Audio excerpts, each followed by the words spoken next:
que es necesario entrarle, analizar, ver qué es lo que está sucediendo, cuáles son las perspectivas en el tema de la renuncia de la titular de la Comisión Nacional de Búsqueda de Personas Desaparecidas, Carla Quintana, que no es solamente la salida, pues, de una funcionaria dentro de un organigrama de gobierno federal, sino lo que hay detrás de todo ello.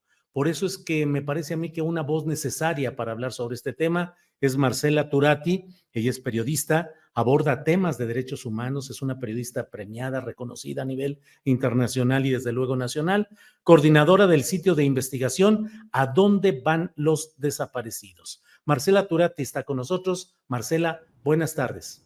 Hola, muy buenas tardes. Muchas gracias, Julio, por la invitación.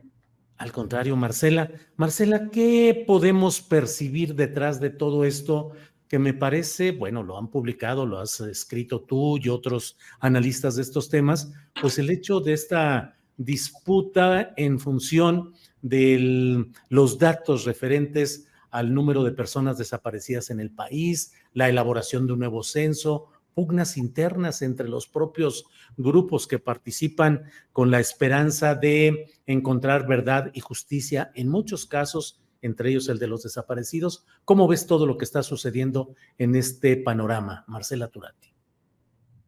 Bueno, este hecho de la renuncia ya se veía venir desde hace varias semanas, ¿no? Dicen que incluso reporteando hay gente que dice que desde antes había pues como una especie de jaloneo, ¿no?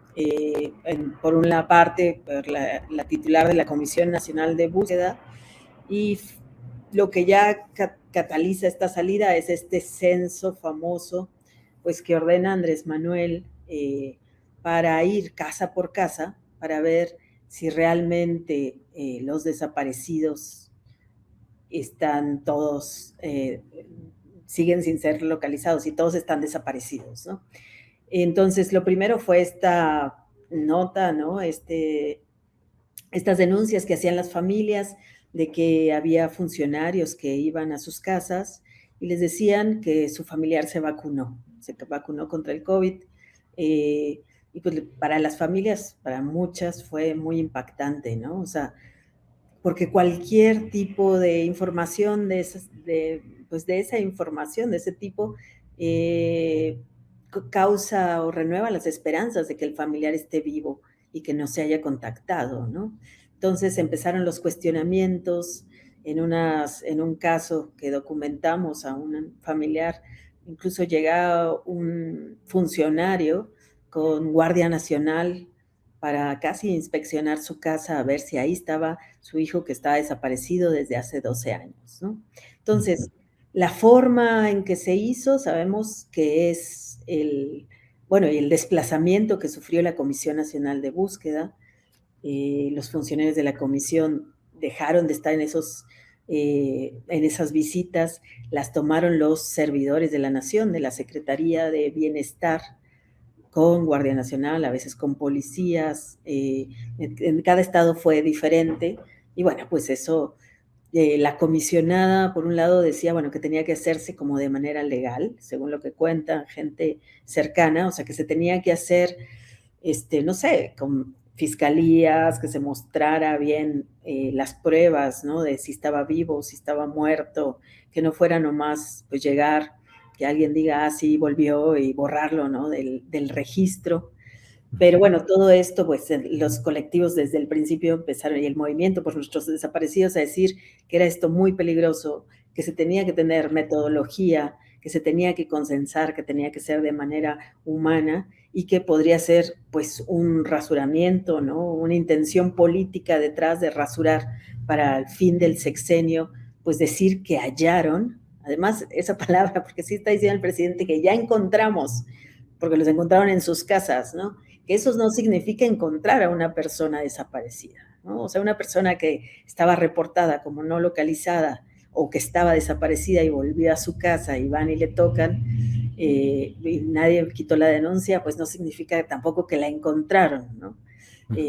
Entonces, pues es eso lo que está ahorita en juego y también se ve pues esta división al interior, o sea, ella sale y estos señalamientos pues que se hacen de que no tuvo el respaldo de la Secretaría, el subsecretario de Derechos Humanos, también siempre estuvo enfrentada con la FGR, con la gente del fiscal, ¿no? O sea, nunca pudo, en todos estos años, nunca se pudo coordinar con ellos. Y entonces, pues lo que nos lleva a esto es saber que sigue todo, todo fragmentado en cuanto a las estrategias de este gobierno para localizar a personas desaparecidas. Y no se diga que tampoco no hay como prevención para que la gente no desaparezca, pero la búsqueda, pues vemos que todo ha estado muy fragmentada, y bueno, con esta salida pues se nota esta ruptura y se nota, y no sé, hay mucha preocupación pues de quién quede en ese cargo, es un cargo que tiene que tener alguien mucha sensibilidad, tiene que ser aprobado, o es lo que están pidiendo el Movimiento Nacional por Nuestros Desaparecidos y la misma Oficina del Alto Comisionado de las Naciones Unidas en México, pues que los colectivos de familiares aprueben el perfil de la persona que va a relevar a Quintana. Marcela, y esto en un cuadro muy peculiar que es el de pues la insuficiente o el insuficiente avance en el terreno de los desaparecidos de Ayotzinapa, el desmantelamiento o el retroceso en la Fiscalía Especializada, el ir y venir de las órdenes de aprehensión, primero emitidas, luego suspendidas y luego cumplidas contra 16 personas, entre ellos la mayoría militares. Ahora la libertad para llevar el proceso en libertad de uno de los principales involucrados, uno de los dos generales en retiro, Hernández Nieto. Y como ello, muchos temas que pareciera que la gran esperanza de que durante este sexenio hubiera la debida cobertura y apoyo y esclarecimiento de temas tan sensibles, pues parece que va quedando insuficiente o con saldo negativo. ¿Qué opinas, Marcela? Sí, había muchas expectativas y se prometió mucho en campaña, ¿no? Se prometieron mecanismos de justicia transicional, comisiones de la verdad, se hicieron dos. Entonces, está la de Ayotzinapa, ¿no? O sea, como que un especial para Ayotzinapa, ahora en pues, de la guerra sucia, lo que mal llamamos la guerra sucia, ¿no? O sea, todos estos mecanismos. Y luego, pues sí, las familias decían, bueno, pero ellos son 43, nosotros somos más de 100,000, ¿no? O en ese tiempo no eran 100,000, se fueron agregando este sexenio como 40,000, más de 40,000. Entonces, para ellos, pues había esta idea de crear de diferentes cosas, por ejemplo, el mecanismo extraordinario de identificación forense que terminó naufragando y que se canibalizó, o sea, crean un mecanismo y de pronto el gobierno crea un centro de identificación humana, nacional de identificación humana, que tendría más o menos las mismas funciones y que le roba el presupuesto al otro. Entonces el mecanismo pues fue un poco una pérdida de tiempo, renunciaron y despidieron a algunos de los integrantes del mecanismo. Está estos centros, pero pues no terminó como de arrancar. Se dio dinero para infraestructura en los estados, para todo, pues como un sistema, ¿no? O sea, para que se construyeran panteones forenses. Ya vimos que el de San Fernando, Tamaulipas, pues se tuvo que clausurar porque estuvo mal construido. Hay otros que también tienen señalamientos de que no se hicieron bien. Teníamos, o sea, había como varios instrumentos y todo, pero vemos que están naufragando y que todo el sexenio también, pues nunca nadie pudo coordinarlos con la Fiscalía General de la República. Entonces, era como una Comisión Nacional de Búsqueda que podría plantear directrices, que hizo ciertas cosas, o sea, sí se metió mucho al tema de buscar en panteones quiénes son estos cuerpos no identificados, de quiénes son, cruzar con las bases de datos del INE, ¿no? Para ver si las huellas dactilares daban, crear como algunas plataformas, fueron a campos de exterminio, centros de exterminio, fueron a búsquedas, pero pues no tienes una fiscalía tampoco que te avale. A la fiscalía le tocaba una base de datos genética, una base de datos genética. Le tocaba también, pues, registro de fosas, Registro Nacional de Fosas, le tocan también panteones, y entonces todo está fragmentado, no se hablan, están peleados, y bueno, pues lo que se decía desde hace mucho es, bueno, ¿por qué no renunció desde antes, no? O sea, como que el panorama era un perder-perder por lo menos para la comisionada, pero bueno, se quedó hasta este momento cuando, según la revista Proceso, AMLO dice en un encuentro que tuvo con gobernadores de Morena, que no tenía confianza en ella, ¿no? Lo que se sabe es que la secretaria de Seguridad Pública, Rosa Isela Rodríguez, fue la que le sugirió pues que se hiciera un censo, ¿no? También se habla de que Claudia Sheinbaum también fue de las que dijo, bueno, es que no puede ser tantas personas desaparecidas. Y bueno, y yo creo que en general todos coincidimos en que está bueno tener un buen registro, ¿no? También había un problema que el registro, y ahí sigue el problema, el registro siempre fue privado, o sea, aunque el INAI había ordenado a la comisionada Quintana a que se hiciera público el registro, la base de datos de personas, personas desaparecidas y no localizadas, y las que habían sido encontradas también, pues siempre fue secreto, ¿no? Entonces, ahorita el miedo era esto de, púchale, no sabemos quiénes están en la lista, no sabemos cómo los van a ir quitando. Ya vimos que en en Hidalgo, en Durango y en Coahuila, los fiscales han dicho que ya han estado quitando gente porque, pues, de la lista que tenían de cruce de padrones, pues vieron que muchos de sus listas sí estaban en sus casas y que sus familias no habían quitado el reporte de desaparición.